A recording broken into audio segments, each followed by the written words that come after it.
through so many of those challenges in my life, I've felt God's presence. I've been able to turn to prayer, turn to the church community for support, to see others who live out a life of faith and live in relationship to God has been such a gift to me over the years when I have times of doubt or uncertainty, or just, sometimes you just have times where you're more apathetic about your faith and just spending less time and energy on your relationship with God. And it's always such a support to see and live in community with others who are living out their faith. Thinking back to my teen years and my self-righteous phase, I've come to appreciate that none of us do that perfectly, and we need to have patience and forgiveness and grace with each other, and that's a gift too. As I went through art school and I found this independence, and we partied, we had a great time, my faith was kind of declining a little bit. And I actually used that lack of faith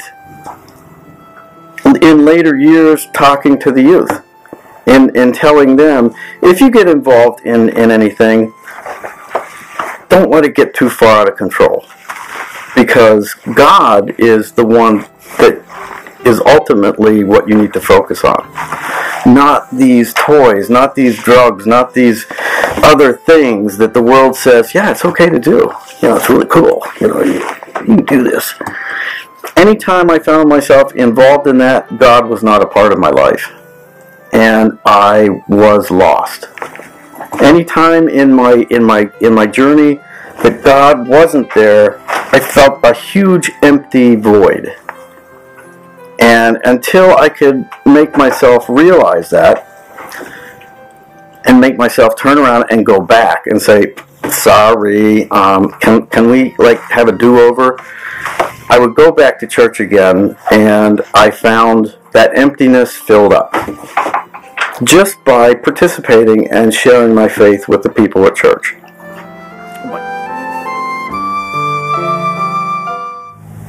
And I think when I started to work in the inner city in Rochester, is when I felt that people really relied on God.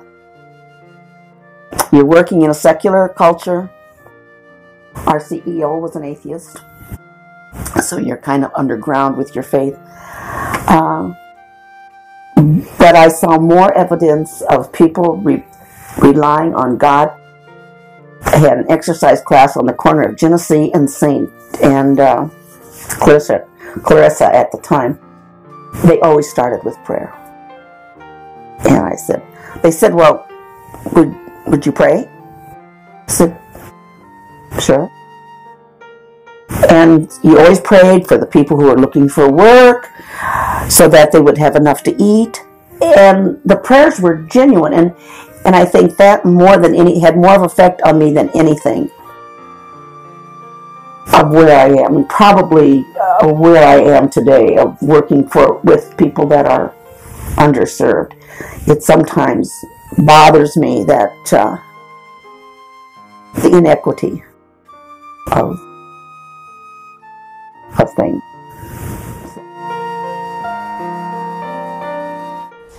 You are positive a lot more often than a lot of people are. And so is that God giving you strength to do that? Or how is that possible for you to do that? To be so, post all those wonderful messages and to be such a light to so many people. Is that God helping you? I really think that it is, because I remember before I got sick, I hate to say it, but I tried to always look for the good stuff in life. I tended to dwell more on the bad things, or I'd be like, I don't know, just didn't seem like people ever really care. But then when I got sick, this really odd thing had happened. All the people that I grew up with that I thought would be there just kinda. But then it was like I met all these really new wonderful people that I would never met, you know? It's hard because it's like, I mean, it's scary with all the stuff I got going on, but in a way I feel more at peace now, I think, than before I was sick. Like, before I got sick, I always felt like you better watch out, someone might backstab you, this and that. I really feel more at peace now. It's hard to explain. But I do, you know?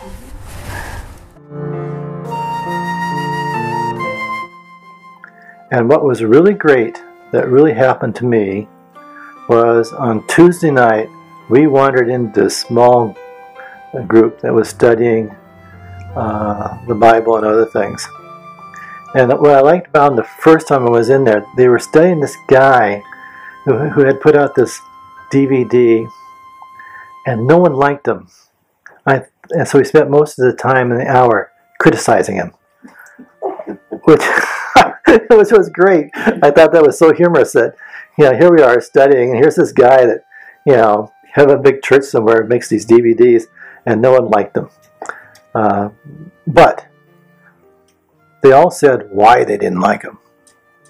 And that was good, because a lot of information came to me that I never had run into before.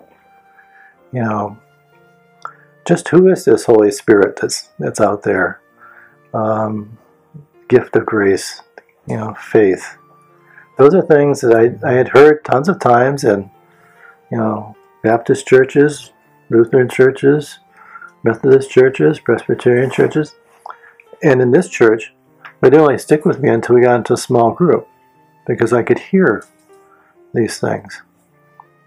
And that's why I'm here today. It's primarily because of the experience I had in those small groups. I still go to the small groups.